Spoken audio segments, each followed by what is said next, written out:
Seven Dials by Charles Dickens. Read by Christian Dickinson. We have always been of the opinion that if Tom King and the Frenchman had not immortalized Seven Dials would have immortalized itself. Seven Dials, the region of song and poetry, first effusions and last dying speeches, hallowed by the names of Catnick and of Pitts, names that will entwine themselves with costermongers and barrel organs, when penny magazines shall have superseded penny yards of song, and capital punishment be unknown. Look at the construction of the place. The Gordian knot was all very well in its way. So was the maze of Hampton Court. So was the maze at the Beulah Spa. So were the ties of stiff white neckcloths, when the difficulty of getting one on was only to be equalled by the apparent impossibility of ever getting it off again. But what involutions can compare with those of Seven Dials? Where is there such another maze of streets, courts, lanes, and alleys? Where such a pure mixture of Englishmen and Irishmen as in this complicated part of London? We boldly aver that we doubt the veracity of the legend to which we have just adverted.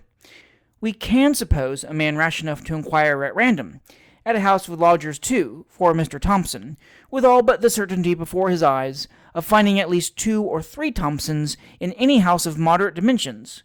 But a Frenchman in Seven Dials? Pooh! He was an Irishman.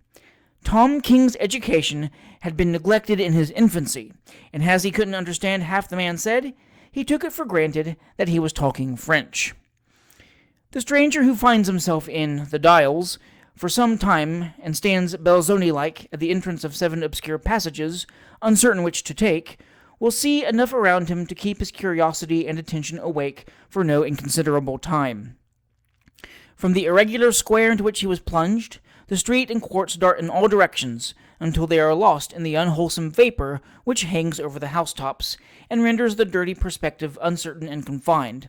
And lounging at every corner, as if they came there to take a few gasps of such fresh air as has found its way so far, but is too much exhausted already to be enabled to force itself into the narrow alleys around, are groups of people whose appearance and dwellings would fill any mind but a regular Londoner's with astonishment.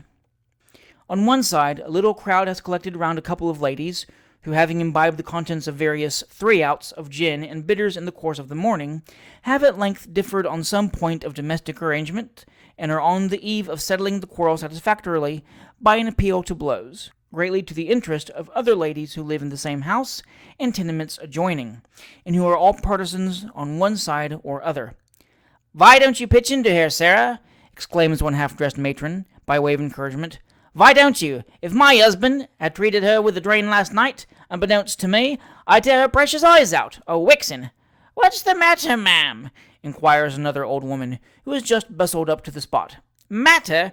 replies the first speaker, talking at the obnoxious combatant. "Matter? Here's poor dear Mrs. Selwyn, as has 5 blessed children of her own, can't go out a-charring for one arternoon, but what hussies must be a-comin' enticin' away her own husband, as she's been married to 12 year come next Easter Monday, for I see the certificate when I was a-drinking a cup of tea with her, only the wery last blessed Wednesday as ever was sent.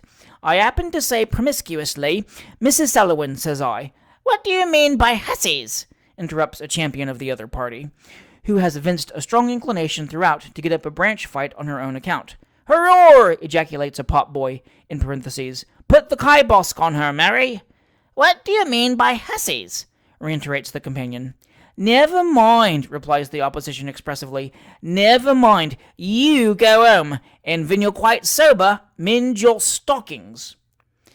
This somewhat personal allusion, not only to the lady's habits of intemperance, but also to the state of her wardrobe, rouses her utmost ire, and she accordingly complies with the urgent request of the bystanders to pitch in with considerable alacrity. The scuffle becomes general, and terminates in minor playbill phraseology with arrival of the policeman, interior of the station-house, and impressive denouement. In addition to the numerous groups who are idling about the gin shops and squabbling in the center of the road, every post in the open space has its occupant who leans against it for hours, with listless perseverance. It is odd enough that one class of men in London appear to have no enjoyment beyond leaning against posts. We never saw a regular bricklayer's laborer take any other recreation, fighting excepted. Pass through St. Giles in the evening of a weekday. There they are in their fustian dresses, spotted with brick dust and whitewash, leaning against posts. Walk through Seven Dials on Sunday morning. There they are again, drab or light corduroy trousers, blucher boots, blue coats, and great yellow waistcoats, leaning against posts. The idea of a man dressing himself in his best clothes, to lean against a post all day. The peculiar character of these streets, and the close resemblance each one bears to its neighbor, by no means tends to decrease the bewilderment in which the unexperienced wayfarer through the Dials finds himself involved. He traverses streets of dirty, straggling houses, with now and then an unexpected court composed of buildings as ill-proportioned and deformed as the half-naked children that wallow in the kennels. Here and there, a little dark chandler shop with a cracked bell hung up behind the door to announce the entrance of a customer, or betray the presence of some young gentleman in whom a passion for shop-tills has developed itself at an early age. Others, as if for support against some handsome lofty building which usurps the place of a low dingy public house, long rows of broken and patched windows expose plants that may have flourished when the Dials were built in vessels as dirty as the Dials themselves, and shops for the purchase of rags, bones, old iron, and kitchen stuff vie in cleanliness with the bird fanciers and rabbit dealers, which one might fancy so many arks, but for the irresistible conviction that no bird in its proper senses, who was permitted to leave one of them, would ever come back again.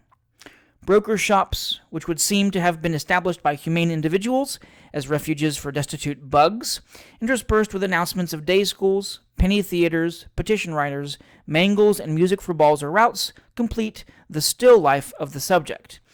And dirty men, filthy women, squalid children, fluttering shuttlecocks, noisy battledores, reeking pipes, bad fruit, more than doubtful oysters, attenuated cats, depressed dogs, and anatomical fowls are its cheerful accompaniments. If the external appearance of the houses, or a glance at their inhabitants, present but few attractions, a closer acquaintance with either is little calculated to alter one's first impression.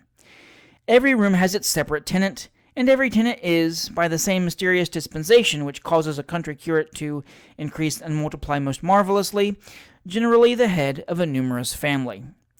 The man in the shop perhaps is in the baked Jimmy line, or the firewood and hearthstone line, or any other line which requires a floating capital of 18 pence or thereabouts, and he and his family live in the shop and the small back parlor behind it.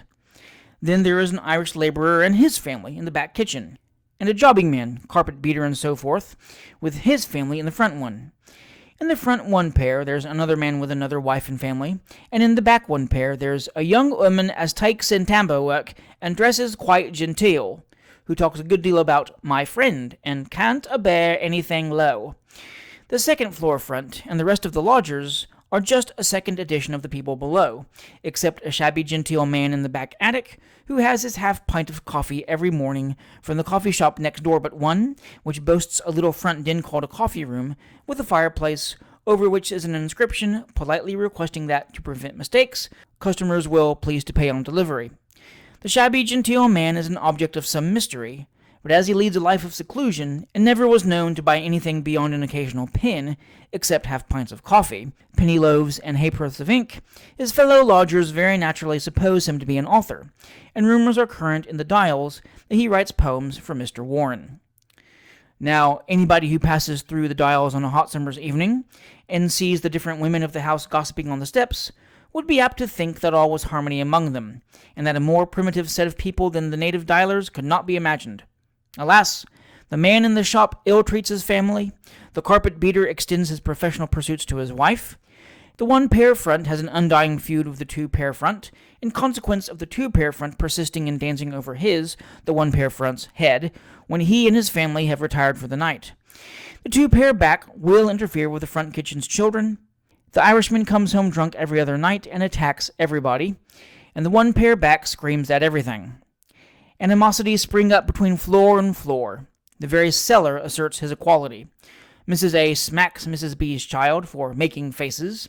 Mrs. B forthwith throws cold water over Mrs. B's child for calling names. The husbands are embroiled, the quarrel becomes general, an assault is the consequence, and a police officer the result.